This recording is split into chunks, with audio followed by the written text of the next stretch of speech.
ಏನ್ ಹೇಳ್ತೀವಿ sir? Sir, ಇದು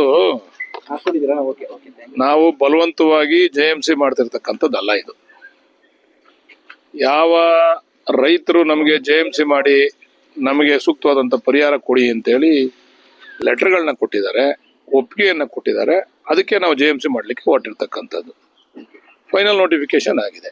ಅದು ಪುನಃ ಹಿಂದೆ ಬರ್ತಕ್ಕಂಥದ್ದು ಸಾಧ್ಯತೆ ತುಂಬಾನೇ ಕಡಿಮೆ. ಫೈನಲ್ ನೋಟಿಫಿಕೇಶನ್ ಆದ್ಮೇಲೆ ಅವರು ಬಾಳೆ ಬೆಳೆದವ್ರೆ, ನಾಳೆ ಬಾಳೆ ಇರೋದಿಲ್ಲ, ಒಂದು ಮಳೆ ಇಲ್ಲ, ಇನ್ನೊಂದಿಲ್ಲ, ತೊಂದರೆ ಆಯ್ತು, ಬಾಳೆ ಇರೋದಿಲ್ಲ. JMC ಮಾಡಲಿಲ್ಲ ಅಂದ್ರೆ ಅವ್ರಿಗೆ ಬಾಳೆ ಬೆಳೆ ದುಡ್ಡು ಸಿಗಲ್ಲ. ಸಿರಿಕಲ್ಚರ್ ಬೆಳೆದಿದ್ದಾರೆ, ಸಿರಿಕಲ್ಚರ್ಲು ಕೂಡ ಏನಾದ್ರು ಹೆಚ್ಚು ಕಡಿಮೆ ಆದ್ರೆ ಅವ್ರಿಗೆ JMC ಇಂದ ದುಡ್ಡು ಸಿಗಲ್ಲ.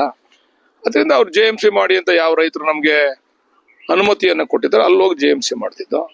ಆದ್ರೆ ಇಲ್ಲಿ ಕುಮಾರಸ್ವಾಮಿ ಕೃಪಾ ಪೋಷಿತ ನಾಟಕ ಮಂಡಳಿಯಿಂದ ಒಂದು ದೊಡ್ಡ ಒಂದು ಏನೋ ಅವಾಂತರವನ್ನ ಸೃಷ್ಟಿ ಮಾಡಬೇಕು ಅಂತಕ್ಕಂಥದ್ದು ಕುಮಾರಸ್ವಾಮಿ ಅವರು ಕೂತ್ಕೊಂಡು ಹಿಂದೆ ಎಣಿತಾ ಇರ್ತಕ್ಕಂಥ ವಿಚಾರ. ಇದು ಯಾತಕ್ಕೆ ಮಾತು ಹೇಳ್ತೀನಿ ಅಂತಂದ್ರೆ, ನೋಡಿ, ಅದು ಗಲಾಟೆ ಆಗಿ 1 ಅವರ್ಗೆನೆ ಸೋಷಿಯಲ್ ಮೀಡಿಯಾಗೆ ಬರ್ತಾರೆ ಕುಮಾರಸ್ವಾಮಿ ಅವರು. ಸೋಷಿಯಲ್ ಮೀಡಿಯಾ ಮುಂದೆ ಬಂದು ಮಾತಾಡ್ತಾರೆ, ಎಚ್ಚರಿಕೆ ಕೊಡ್ತಾರೆ ಪೊಲೀಸ್ನವ್ರಿಗೆ. ನಾನು ಮುಂದೆ ಈ ರಾಜ್ಯದ ಮುಖ್ಯಮಂತ್ರಿ ಆಯ್ತೇನೆ, ಹುಷಾರ್ ಅಂತಾರೆ. ಅಂದ್ರೆ ಅದು ಬಾಲಿಶತನದ ವರ್ತನೆ ಅಲ್ವಾ ಅದು? ನಾಳೆ ನೀವು ಪ್ರಧಾನಮಂತ್ರಿ ಆಗಿ ಕಾನೂನು ಏನ್ ಹೇಳ್ತದೆ, ಕಾನೂನು ಪ್ರಕಾರ ನಾವು ಕೇಳಬೇಕು, ನೀವು ಕೇಳಬೇಕು. ಆದ್ರೆ ಎಚ್ಚರಿಕೆ ಕೊಡ್ತಕ್ಕಂಥದ್ದು ಪೊಲೀಸ್ನವ್ರಿಗೆ, ಬೇರೆಯವ್ರಿಗೆಲ್ಲ ಎಚ್ಚರಿಕೆ ಕೊಡ್ತಕ್ಕಂಥದ್ದು, ಇವೆಲ್ಲ ಅಂದ್ರೆ ಇದರಿಂದ ಯಾರಿದ್ದಾರೆ ಅಂತೇಳಿ. ಈಗ ನಾವು ಬಲವಂತವಾಗಿ ನಿಮ್ ಭೂಮಿಗೆ ಬಂದ್ರೆ ನೀವು ಗಲಾಟೆ ಮಾಡಿ, ನಿಮ್ಮ ಒಪ್ಪಿಗೆ ಇಲ್ಲದೆ ನಿಮ್ ಭೂಮಿಗೆ ಬಂದ್ರೆ ನೀವು ಗಲಾಟೆ ಮಾಡಿ. ಆದ್ರೆ ನೀವು ಯಾರ್ದೋ ಭೂಮಿಗೆ JMC ಮಾಡಿಸ್ಕೊಳಕ್ ಹೋದಾಗ ನೀವು ಗಲಾಟೆ ಮಾಡ್ತೀವಿ ಅಂತಂದ್ರೆ, ನೋಡಿ, ಈಗ ನಿನ್ನೆ ಹೊಡೆದವ್ರೆ ನಮ್ಮ ಅಧಿಕಾರಿಗಳಿಗೆ, ಅದು ಬಹಳ ಖಂಡನೀಯ. ಅದು ಹೊಡಿಬಾರ್ದು. ಯಾರು ಅಧಿಕಾರಿಗಳ ಮೇಲೆ ಕೈ ಮಾಡಿ, ಈಗ ನ್ಯಾಚುರಲಿ ಅಧಿಕಾರಿಗಳ ಮೇಲೆ ಕೈ ಮಾಡಿದಾಗ ಸೋಮೋಟ ಕೇಸ್ಗಳಾಗ್ತವೆ. ಈಗ ಅದನ್ನ ಕೋರ್ಟ್ ಕಲಿತಾರೆ, ಅವರು ವರ್ಷಾನ್ಗಟ್ಲೆ ಕೋರ್ಟ್ ಕಲಿತಾರೆ. ಪಾಪ ಅಮಾಯಕ ಹೆಣ್ಮಕ್ಳು, ಅಮಾಯಕರು, ಗೊತ್ತಿಲ್ದಿರ್ತಕ್ಕಂಥ ರೈತರು ಕೋರ್ಟ್ ಕಲಿತಾರೆ. ಇದು ಕುಮಾರಸ್ವಾಮಿ ಬರ್ತಾರ ಅವಾಗ ಇವರಿಂದ? ನಮ್ಮ ಹೆಣ್ಮಕ್ಳುಗಳು ಅರ್ಥ ಮಾಡ್ಕೋಬೇಕು ದಯಮಾಡಿ. ಆಮೇಲೆ ಯಾವ ವ್ಯಕ್ತಿ ಇದಕ್ಕೆ ಕಾರಣಕರ್ತ ಅದೇ ವ್ಯಕ್ತಿನೇ ಹೋರಾಟಕ್ಕೆ ಇದು ಮಾಡೋದು, ಬೆಂಬಲ ಕೊಡೋದು, ಇದು ದುರಂತ. ಇದು ಅದರಿಂದ ಇದು ನಾನು ಹೇಳಿದ್ನಲ್ಲ, ಇದು ಕುಮಾರಸ್ವಾಮಿ ಕೃಪಾ ಪೋಷಿತ ನಾಟಕ ಮಂಡಳಿ. ನೋಡೋಣ, ವಿರೋಧ ಇರೋ ರೈತರು ಸರ್ ಕೆಲವೊಂದಿಷ್ಟು ನಮ್ಗೆ ಹೆಂಗ್ ಬರಹ ಕೊಡಿ, ನಮ್ ಜಮೀನುಗಳ JMC ಮಾಡಿ, ಕಾನೂನಲ್ಲಿ ಅದಕ್ಕೆ ಅವಕಾಶ ಐತೆ ಕೇಳ್ಕೊಂಬನ್ನಿ, ಅವಕಾಶ ಇದ್ರೆ ಕೊಡ್ತೀವಿ. ಎಲ್ಲಾನು ಸುಮ್ಮನೆ ಏನೋ ನಮ್ಮ ಮನಸ್ಸೋ ಇಚ್ಛೆ ಮಾತಾಡೋದ್ರಿಂದ ಅದು ಪ್ರಯೋಜನ ಆಗೋದಿಲ್ಲ. ಕಾನೂನು ಕೂಡ ಇಲ್ಲಿ ಕೆಲಸ ಮಾಡ್ತದಲ್ಲ. ಹೆಚ್ಚಿಗೆ ಇದ್ರೆ ಕೋರ್ಟ್ಗೆ ಹೋಗಿ, ನೀವು ಸ್ಟಾಪ್ ಮಾಡಿ. ನಾವು ಹಿಂಬರ ಕೊಡಲ್ಲ, ನೀವು ಹೋಗಿ ಕೋರ್ಟ್ಗೆ ಹೋಗಿ, ನಮಗೆ ಬೇಡ ಅಂತ ಸ್ಟಾಪ್ ಮಾಡಿ. ನೀವು ಹಿಂದೆ ಈ ವಿಚಾರವಾಗಿ ಕೋರ್ಟ್ಗೆ ಹೋಗಿದ್ರು, ಕುಮಾರಸ್ವಾಮಿ ಅವ್ರು ಮಾಡಿದಾಗ ನಮ್ಮ ನಾಯಕರುಗಳೇ ಕೋರ್ಟ್ಗೆ ಹೋಗಿದ್ರು ಇದು ವಿಚಾರವಾಗಿ. ಕೋರ್ಟ್ ರಿಜೆಕ್ಟ್ ಮಾಡ್ತು, ಇಲ್ಲ ಅಲ್ಲಿ ಟೌನ್ಶಿಪ್ ಆಗ್ಬೇಕು ಮಾಡಿ ಅಂತ ಹೇಳಿ ಕೋರ್ಟ್ ಇಂದ ರಿಜೆಕ್ಟ್ ಮಾಡಿದೆ. ಅದನ್ನ ಅಸೆಂಬ್ಲಿಲಿ ಚರ್ಚೆ ಆಗಿದೆ, ಈಗೆಲ್ಲ ಕೊಡ್ತೀವಿ ನಿಮಗೆ. ಅಸೆಂಬ್ಲಿ ಚರ್ಚೆ ಆಗಿದೆ, ಕುಮಾರಸ್ವಾಮಿ ಅವರು ಈ ಟೌನ್ಶಿಪ್ ಮಾಡೇ ತೀರ್ತೀನಿ ಅಂತ ಹೇಳಿ ಅವ್ರು ಮುಖ್ಯಮಂತ್ರಿಯಾಗಿ ಮಾತಾಡಿರ್ತಕ್ಕಂಥದ್ದು ಕೂಡ ನಿಮ್ ಕೈ ಕೊಡ್ತೀವಿ. ಈಗ ಈ ರೀತಿ ಇರ್ತಕ್ಕಂಥ ವ್ಯಕ್ತಿ DK ಶಿವಕುಮಾರ್ ಅವ್ರ ಹೆಸರಿಗೆ ಕಳಂಕ ತರಬೇಕು ಅಂತ ಹೇಳಿ ಹಿಂದೆ ಕೂತ್ಕೊಂಡು ಈ ತರ ಪಿತೂರಿ ಮಾಡಿ ಇದೊಂದು ದೊಡ್ಡ ಇಶ್ಯೂ ಮಾಡ್ಲಿಕ್ಕೆ ಹೊರಟಿದಾರಲ್ಲ, ಇದು ಕಾನೂನು ರೀತಿ ಕ್ರಮ ಆಗ್ತದೆ. ಮುಂದೆ ಏನಾಗ್ತದೆ ನೋಡೋಣ. ಸ್ಟಾಪ್ ಆಗಿದೆ ಸರ್, ಇವತ್ತು ಸರ್ಕಾರ ಸ್ಟಾಪ್ ಆಗಿದೆ. ಯಾವಾಗ ಮತ್ತೆ ಮಾಡ್ತೀವಿ ಅಂದ್ರೆ ನೀವು ಇನ್ನೊಂದ್ಸರಿ ಗಲಾಟೆ ಆಗ್ಲಿ ಅಂತ ನೀವು ಗಲಾಟೆ ಆಗೋದನ್ನ ಸ್ಟಾಪ್ ಮಾಡಿ ಬೇಕು ಅಂತ ಸದ್ಯಕ್ಕೆ ನೆನ್ನೆ ಅವಘಡ ಆಗಿದೆಯಲ್ಲ, ಅದಕ್ಕೆ ನಾವು ರೆಡಿ ಆಗ್ಬೇಕಲ್ಲ. ನಮಗ್ ಗೊತ್ತಿಲ್ಲ. ಈಗ ಅವ್ರು ಯಾರು ನಮ್ಗೆ ಗಲಾಟೆ ಮಾಡ್ತಾವ್ರ, ಅವ್ರು ನಾವು ಕೋರ್ಟ್ಗೆ ಹೋಗ್ತೀವಿ, ನಮ್ JMC ಮಾಡಿ ಅಂತ ಅವ್ರು ಕೇಳ್ತಾವ್ರೆ. ನಾವು ಕೋರ್ಟ್ಗೆ ಹೋಗ್ತೀವಿ, ಕೋರ್ಟಿಂದ ಡೈರೆಕ್ಷನ್ ತರ್ತೀವಿ ಅಂತ. ಅದಕ್ಕೆ ನೋಡೋಣ, ಇದ್ರ ಬಗ್ಗೆ ಸಾಧಕ ಬಾಧಕ ಎಲ್ಲ ನೋಡ್ಕೊಂಡು ಮಾಡ್ತೀವಿ, JMC ಮಾಡ್ತೀವಿ. ಈಗ ಕೆಲವೊಂದಿಷ್ಟು ರೈತರ ಮೇಲೆ FIR ಆಗಿದೆ ಸರ್. ಆಗ್ತದೆ, ನ್ಯಾಚುರಲ್ ಅದು. ಪೊಲೀಸ್ ಇದು ಏನೋ ಸರ್ಕಾರಿ ಅಧಿಕಾರಿಗಳ ಮೇಲೆ ನೀವು ಕೈ ಮಾಡಿದ್ರು ಆಯ್ತದೆ, ನಾನ್ ಕೈ ಮಾಡಿದ್ರು ಆಯ್ತದೆ. ನಾನೊಬ್ಬ MLA ಆಗಿ ಸರ್ಕಾರಿ ಅಧಿಕಾರಿಗೆ ಬೈದಿದ್ದಕ್ಕೆ ನನ್ನ ಮೇಲೆ FIR ಮಾಡಿದ್ರು. MLA ಆಗಿ ನಾನು ಯಾರೋ ಒಬ್ಬ ಕಾರ್ಯಕರ್ತರಿಗೆ ನೋವಾಗೈತೆ ಅಂತ ಹೋಗಿ ಕೇಳಲ್ಲಿ ಗಲಾಟೆ ಮಾಡಿದ್ಗೆ ನನ್ನ ಮೇಲೆ FIR ಆಗಿ ನಾನು 8 ವರ್ಷ ತಿರುಗಿದ್ದೀನಿ ಕೋರ್ಟ್ಗೆ. ಅಲ್ಲಿ ಕ್ಷಮಾಪಣೆ ಕೇಳಿ, ಇಲ್ಲ ಇನ್ ಮುಂದೆ ನಾವು ಅಧಿಕಾರಿಗಳ ಮೇಲೆ ಹಿಂಗ್ ಮಾಡಲ್ಲ ಅಂತ ಕೋರ್ಟ್ ಮುಂದೆ ಕ್ಷಮಾಪಣೆ ಕೇಳಿ ಮಾಡಿದೀನಿ. ನಮ್ಮ ಮೇಲೆ ಗಲಾಟೆ ಆದ್ರೆ ಒಂಥರ, ಅಧಿಕಾರಿಗಳ ಮೇಲೆ ಅಲ್ಲಿ ಬಂದಿರತಕ್ಕಂತ ಸರ್ಕಾರಿ ಅಧಿಕಾರಿಗಳ ಮೇಲೆ ಗಲಾಟೆ ಆದ್ರೆ ನ್ಯಾಚುರಲಿ ಅದು ಸೋಮೋಟ FIR ಆಗ್ತದೆ ಸರ್. ಮುಂದೆ ಕಾದ್ ನೋಡ್ತಾ ಇರಿ ಯಾವ ತರ ತಗೊಂಡ್ ಹೋಯ್ತೀವಿ ಅಂತ ನೋಡಿ. ನಿಮ್ ಜಾಗಕ್ಕೆ ಬಂದಾಗ ಅದು ವಿಷದ ಬಾಟ್ಲಿ ಇಟ್ಕೊಂಡ್ ಕೂತ್ಕೊಳ್ಳಿ. ಯಾರು ಕಂಡವ್ರ ಜಾಗಕ್ಕೆ ನೀವಾಗ ಹೋಗಿ ವಿಷದ ಬಾಟ್ಲಿ ಇಟ್ಕೊಂಡ್ ಕೂತ್ಕೋತೀರಾ? ನಿಮ್ ಜಾಗಕ್ಕೆ ಬಂದಾಗ ನೀವು ವಿಷದ ಬಾಟ್ಲಿ ಇಟ್ಕೊತೀರಾ, ನೀವ್ ಏನ್ ಮಾಡ್ತೀರಾ ಮಾಡಿ. ಯಾರ್ದೋ ಬೇರೆಯವ್ರ ಜಾಗಕ್ಕೆ ಹೋದಾಗ ನೀವು ವಿಷದ ಬಾಟ್ಲಿ ಇಟ್ಕೊಂಡ್ರೆ ಅದಕ್ಕೆ ಯಾರು ಹೊಣೆ? ನಿಮ್ ಜಾಗಕ್ಕೆ ಬರ್ತೀವಿ ಅಲ್ವಾ, ಅವಾಗ ವಿಷದ ಬಾಟ್ಲಿ ಇಟ್ಕೊಂಡು ಬಂದು ನಮ್ಮ ಮೇಡದ ಮೇಲೆ ಮಾಡಿ ಅಂತ ಹೇಳಿ. ಯಾರ ಪಾಪ ಅಮಾಯಕರು ನಮಗೆ ಮಾಡ್ಕೊಡಿ, ನಮ್ಗೆ ಸಾಕಾಗಿದೆ ಇದರಿಂದ ಅಂತ ಹೇಳಿ ಬಂದವ್ರ ಮೇಲೆ ಅವ್ರ ಜಾಗಕ್ಕೆ ಹೋಗ್ಬೇಕಾದ್ರೆ ನೀವು ವಿಷದ ಬಾಟ್ಲಿ ಇಟ್ಕೊಂಡು ಕೂತ್ಕೊಂಡ್ರೆ ಹಂಗಾರೆ ಎಲ್ಲೂ ಮಾಡ್ಲೇಬಾರ್ದು ಅಂತನಾ?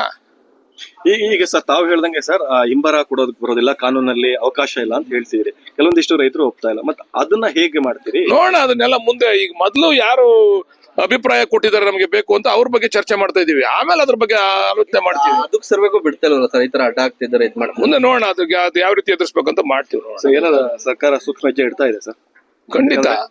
ಖಂಡಿತ ಅಲ್ವಾ, ಮಾಡ್ಬೇಕಲ್ವಾ, ಇದನ್ನ ಮಾಡ್ತೀವಿ. ಯಾಕಂದ್ರೆ ಮಧ್ಯರಾತ್ರಿಯಲ್ಲಿ ಸ್ಟಾಪ್ ಆಗಿದೆ. ಏನು ಅಂದ್ರೆ ಮಧ್ಯರಾತ್ರಿ ಇವತ್ತು ಮಾಡ್ಬೇಕು ಅನ್ನೋಂಥದ್ದನ್ನ ಮಧ್ಯರಾತ್ರಿ ಬೇಡ.